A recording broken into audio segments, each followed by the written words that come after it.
Anyway, okay, so listen, I've got about 2 hours worth of slides.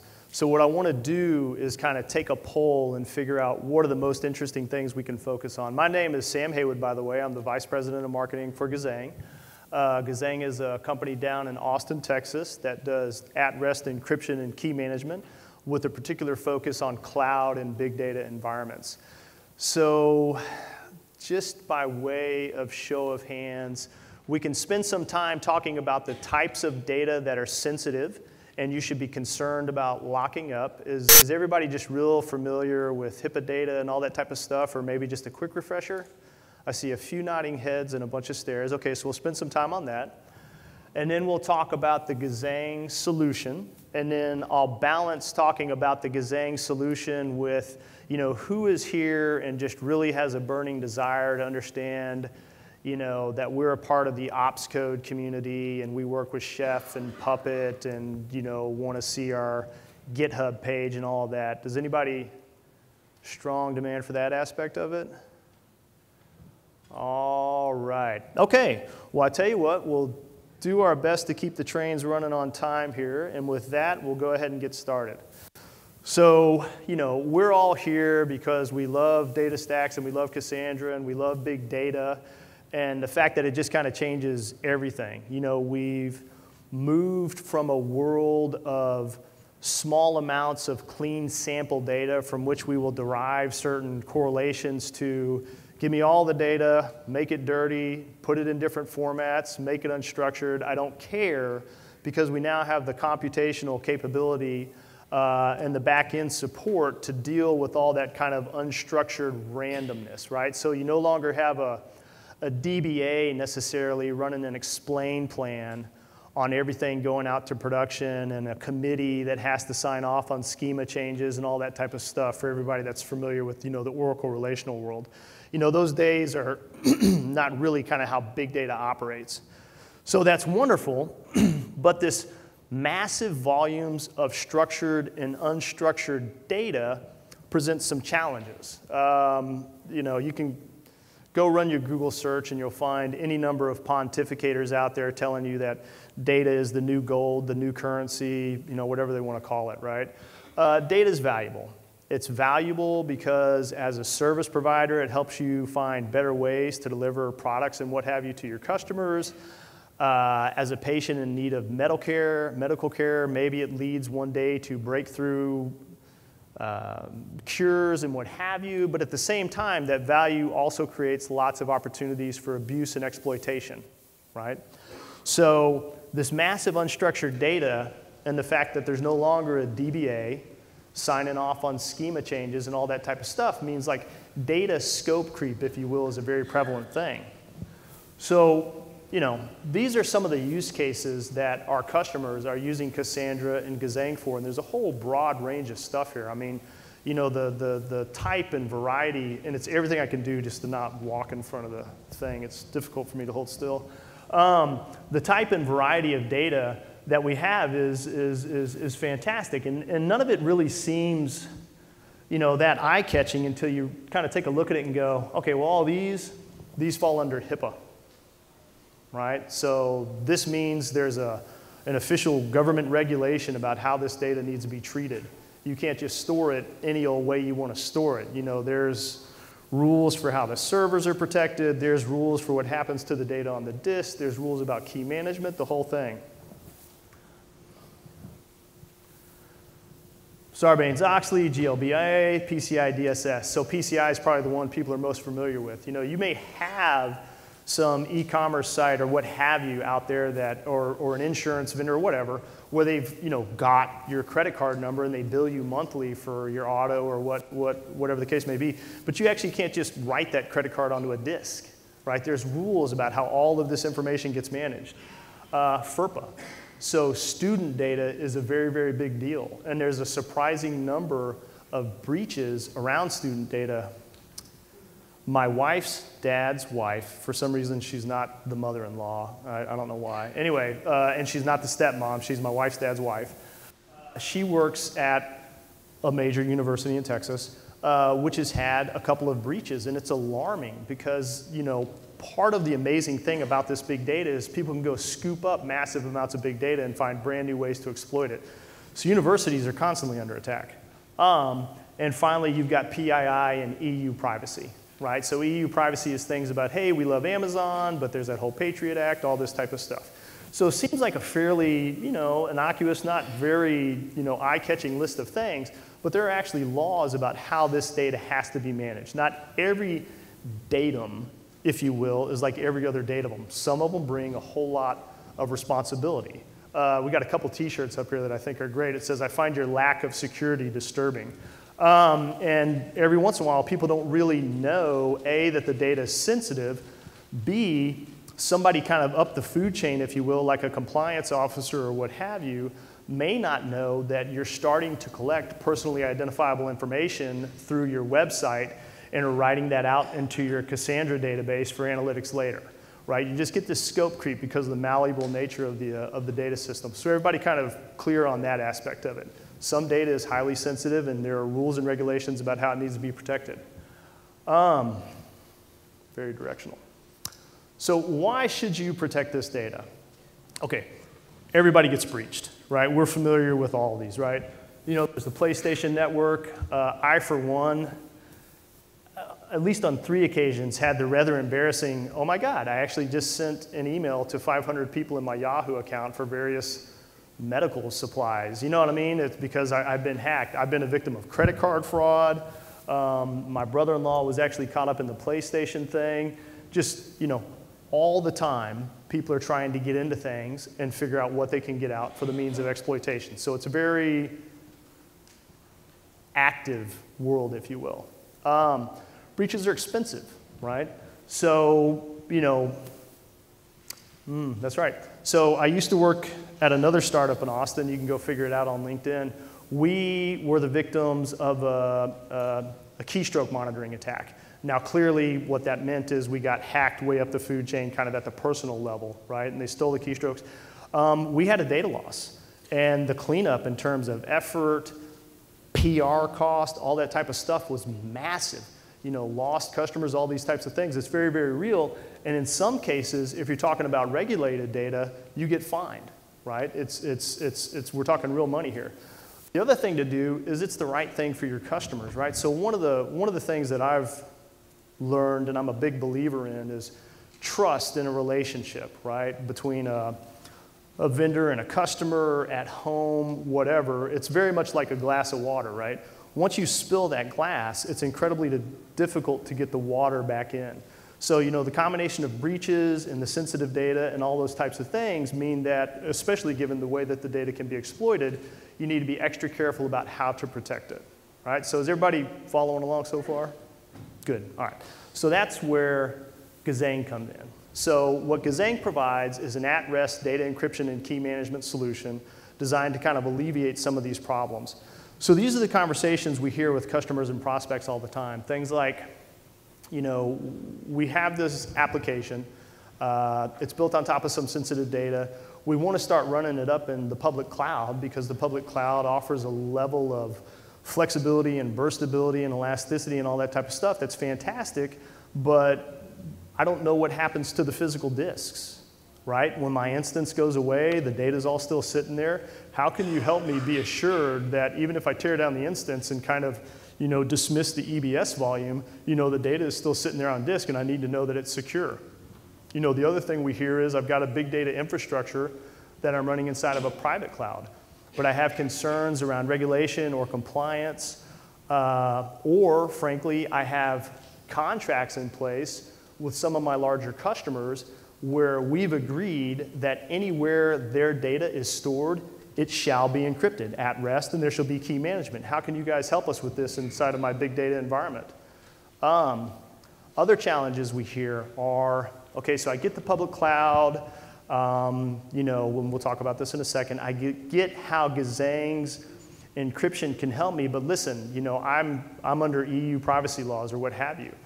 I need to be assured that I can put my data in the public cloud, that the data is encrypted, but I need control of the keys, right? So that if for whatever reason Amazon is ever compelled to hand over the data, I need exclusive controls of the keys within my, I need custody of those keys so that the data, if surrendered for whatever reason, is useless. Can you help me with a form factor like that?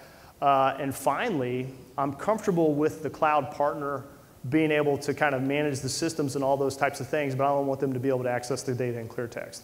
So these are a lot of the use cases that we hear within our customer and prospect base that Gazzang is designed to deal with. Forgive me, I'm gonna look at my watch because they want to keep the trains on time, but there's no clock. All right. So the Gazzang solution suite. What we offer are 3 different pieces to take care of this. The first one is Encrypt. Encrypt is a massively scalable, high-performance endpoint encryption solution designed to work in cloud and big data environments. We'll talk about that in a little bit. Trustee is a software form factor key manager, purpose-built to work with Encrypt. And then Ops is a unified console for monitoring everything that's going on. And what we'll do over the next 3 slides is kind of talk about how these things can be used to protect the data. All right. All right, so Gazzang file level encryption. So Encrypt is a module that sits between the disk and the application layer. So it gets exposed as a virtual encrypted file system. We use standard cryptographic techniques. We're not cryptographers. We're not trying to invent a new cryptographic method. There are a lot of them out there that have been proven. So what you do is you can install Encrypt, and then an application like Cassandra running up above, all the reads and writes to the disk are encrypted, right? The other thing that we offer is the process-based ACLs, such that for the case of Amazon, where you have the encrypted data, you can also set up very specific rules about which processes within a system should be able to access the data. So most people are familiar with user and role-based access controls. What we offer on top of this is process-based access controls. So only certain processes can interact with the data in clear text. Enterprise scalable. So one of the interesting things when you start talking about big data is the volume of data and the number of nodes can scale out massively. And one of the most interesting kind of advances in the technology around big data is the fact that you now have these massively parallel processing solutions. So parallelism works as long as you don't have any single bottleneck or choke points that kind of kill the value of the parallelism. With the Gazzang solution, by installing down on each of the nodes within a big data cluster, you can make sure that all the encryption is happening in parallel. So, high performance, supports the parallelism using standard cryptographic techniques, and the key management is another very important aspect of it, because what you can't do is the encryption and then just leave the key written on the disk. One of the ways I like to kind of think about this is when I was growing up, my father's Cadillac was in the driveway every day of my life, but the keys were in his pocket, right? So that car, to me, was virtually useless. The car was right there in front of me, but because I didn't have access to the keys, I didn't have access to the car. So with encryption, the key management is just as critical as you think about managing the keys in terms of your teenager getting access to the family automobile. So Gazzang Trustee is the key manager that we built to work specifically not only with our Encrypt solution, but is also kind of a generalizable key management system that can work with keys produced by any other type of encryption or tokenization system out there. So in most environments, you're going to have a series of SSL certificates and associated private keys, right? If you're working in a cloud environment, you have a series of SSH keys that you're using to log into something like Amazon or Rackspace or what have you. If you've got Gazzang Encrypt down on your endpoints, then you need a secure place to store the encryption keys to protect the data at rest. And Gazzang Trustee can handle all of these types of things. It's not a key manager that only knows how to manage the keys produced by its sister encryption solution. Another interesting thing about it is the notion of the multi-factor trustee. So this is kind of an innovative thing. So in many cases, people are comfortable with kind of machine-to-machine negotiation via GPG and all this type of stuff when a system fires up and needs to retrieve a key, right? But in some cases, let's say the data is extremely sensitive, like your private key associated with an SSL certificate. So what we've done is we've actually built multi-factor authentication into the key management around the system. So you can set up a series of trustees, and these are human beings, right, who will be notified by the system when their approval is needed to manage the release of the key.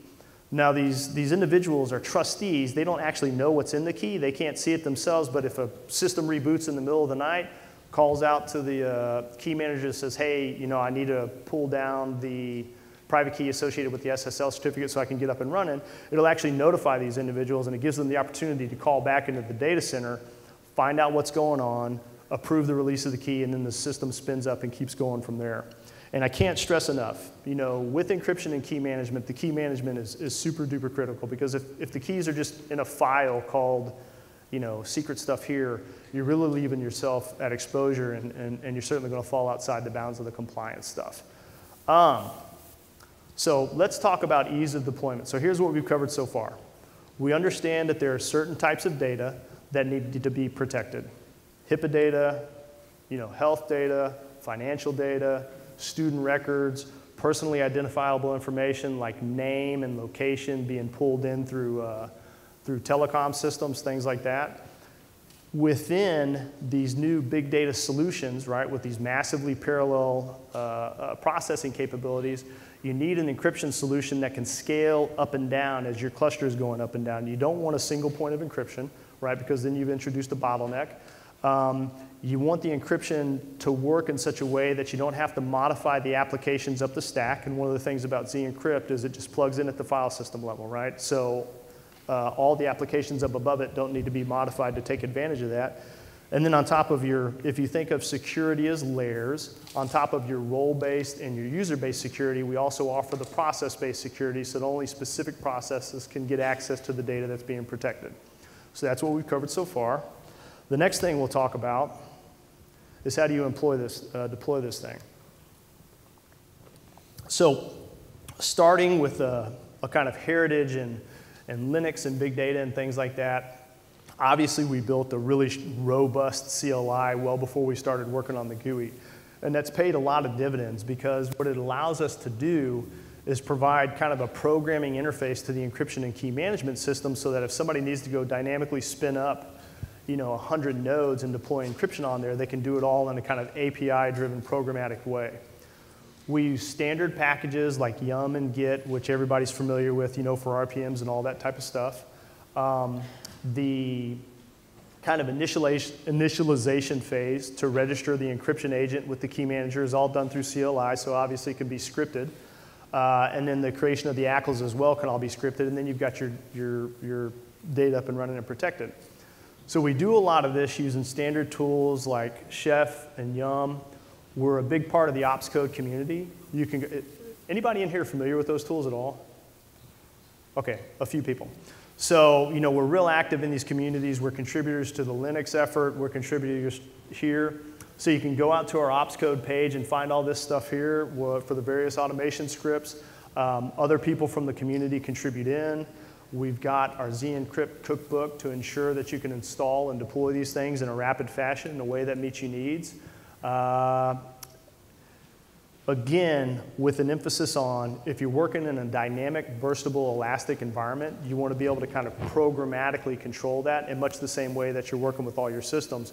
So what we didn't want to do was bring you an encryption solution where you fire up 100 nodes and then you got to go click through the GUI 100 times to get this thing installed.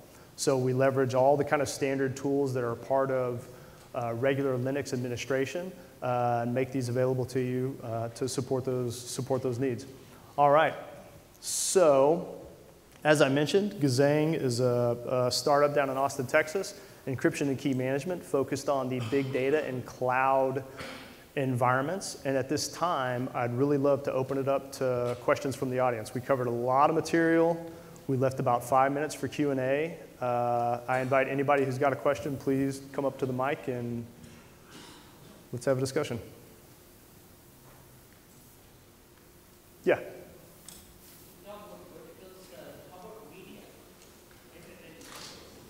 Okay, sure.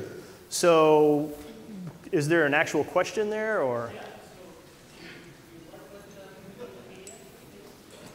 We do. So the question is, do we work with people in the media space? And the follow-on question is, if so, what would we provide?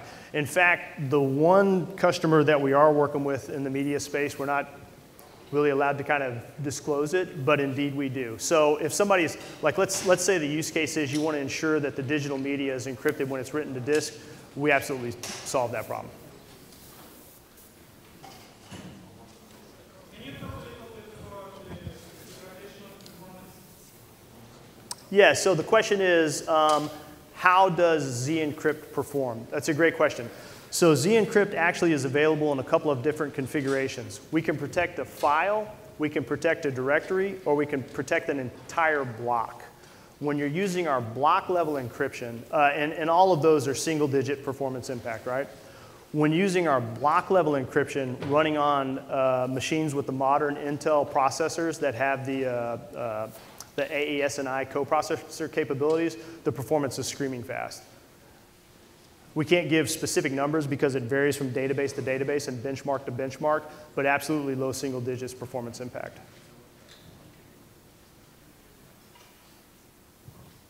Question over here?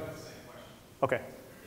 Yeah, and it's a good one because, you know, if you guys watch the news, we're kind of having the discussion right now. You know, security always requires trade-offs, right?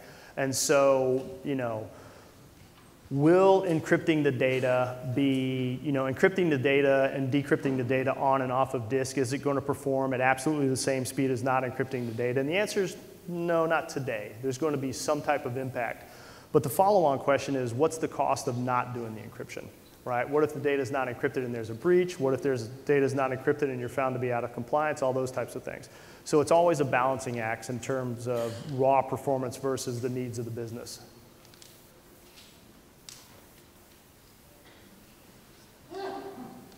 Okay, any other questions or? All right, and we are ending a few minutes early. Thank you everybody for your time. I hope you enjoyed the conference.